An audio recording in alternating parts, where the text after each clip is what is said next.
I'm not saying Caitlin Clark's the best thing since sliced bread. Quite frankly, if you want my opinion, that's A'ja Wilson. Inside, outside, doesn't matter. He knows what to do. Second highest field goal percentage on the wings. Wilson then buries the three. And it's how it goes. You come in this league, you're a rookie, you don't get no respect. You earn that.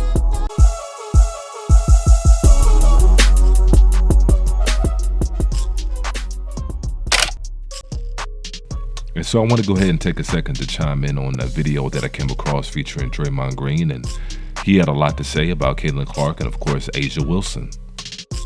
I'm not saying Caitlin Clark's the best thing since sliced bread. Quite frankly, if you want my opinion, that's A'ja Wilson. You want my honest opinion? Like, best thing since sliced bread in the WNBA to me is A'ja Wilson. So, I'm not necessarily of the mindset that it's all okay. Like, no, A'ja Wilson is great. And by the way, A'ja Wilson to me is the American dream. Come from a two-parent household, grew, got better, young black girl, had everything against her, beat the odds to become what soon will be known as the greatest player to ever grace the WNBA. That's quite honestly my opinion. I think A'ja Wilson is as marketable as anybody in the WNBA, but you have to figure out how to market the product. And so I have to agree with Draymond Green in one aspect. I think A'ja Wilson is on her way to becoming the best player ever to play in the WNBA. In my opinion, she's probably one championship away from passing up the legendary Hall of Famer Cynthia Cooper. She gets one more championship, I'm gonna go ahead and give her the nod over Cynthia Cooper, because A'ja Wilson is something special. Anybody who's watched A'ja play for even a small amount of time will tell you she's probably the most skilled player ever to play in the WNBA. There's nothing she can't do. At 6'4", she can play out on the perimeter a little bit. She can stroke that three-pointer. She can post you up. She can back you down. She can shimmy you like Akeem Olajuwon. On the defensive end, she's a monster. Oh, A'ja Wilson says not today, rookie. Big extend right here. She's a good rebounder. She gets steals. And as a matter of fact, I think she's leading the WNBA. I believe she's top 5 in 5 different categories. She's number 1 in the WNBA in points per game at 28 points a game. She's number 1 in rebounds per game at 12.4 rebounds a game. She's number 5 in steals. She's number 4 in blocks. She's top 10 in field goal percentage. And so not only is she doing it, but she's doing it efficiently. And so A'ja Wilson, when it's all said and done, is probably going to go down as probably one of the best players, if not the best player to ever play in the WNBA. And she's not even probably in her prime yet. And she's already won multiple championships, multiple MVPs, multiple Defensive Players of the Year, a best-selling author. And so even with all that going for her, this is where I disagree with Draymond Green. None of that makes A'ja Wilson as marketable as Caitlin Clark in this society. Now, some of y'all might be familiar with Sam Phillips. He's probably one of the biggest country music, rock and roll producers in history. There's a famous quote that he had, and it's hanging up in the National Museum of African American Music. And the quote says, "If I could find a white man who had a Negro sound and a Negro feel," he said, "I could make $1 million." And that's exactly what he did, because Sam Phillips is the individual that's responsible for Elvis Presley. Sam Phillips cultivated Elvis Presley. He wrote for Elvis Presley. And so Sam Phillips found his golden goose. He did exactly what he said he was going to do based on how society works. Now, not to say individuals aren't going to have success regardless. People are always going to have a level of success, especially if they got the talent to back it up. But if you got the talent, just a little bit of talent, and you got the complexion, they'll take you to another stratosphere. Now you're Elvis Presley. You're the king of rock and roll. Now you're Taylor Swift. You're the best musician / singer ever. And now you're Caitlin Clark. You're the best female basketball player ever.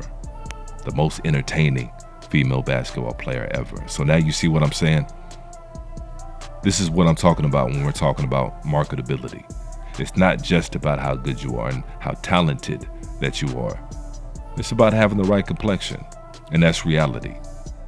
By the way, Go back to the old interviews I did. You have to figure out how to market the product. So, yeah, I'm not going to sit up here and act like Caitlin Clark ain't done nothing for the WNBA. That's bullshit. Yes, she has. She's going to continue to. No, I'm not of the assumption of it's only her. I think y'all got a gold mine in the WNBA sitting right there, marketable as anybody in Asia Wilson, and haven't figured out how to make it go. Ain't Asia fault, by the way. Ain't Asia fault. Asia got a lot about her that is as marketable as can be. And by the way, soon to be the best WNBA player to ever play. So including that, most importantly that. So that's kind of where I stand on it. It's like, I don't think the WNBA do a good enough job of marketing their product. I just don't. Don't do a good job storytelling. Starting to do better. But let's not act like the starting to do better isn't of the organic nature that is Caitlin Clark, that is Cameron Brink, that is Angel Reese, what those girls have brought in this year. Yeah, they getting roughed up and all of that stuff. I also think it's crazy that the other WNBA players trying to act like they not roughing them up. Like, y'all are roughing them up. Stand on it. It is what it is. I get it. I get it. Stand on it, though. Makes for better TV. Y'all talk about marketing the product, talk about what we want the product to be. That is great TV. Yeah, of course we roughing her up. Crazy. Coming in here, huh? Pay your dues. We all had to pay dues. Got to pay theirs too. I don't understand the hiding. Like, oh, we not doing that. How dare y'all say that? Yes, y'all are. Who cares? So, it's great. Go for it. Do it. It sells. And it's how it goes. You come in this league, you're a rookie, you don't get no respect. You earn that. It's been that way. So stop hiding from it. Stand on it. Everybody want to duck and hide when it ain't so pleasant. All right. Learn to market the product. Because the gold mine that is Asia Wilson is right in your face.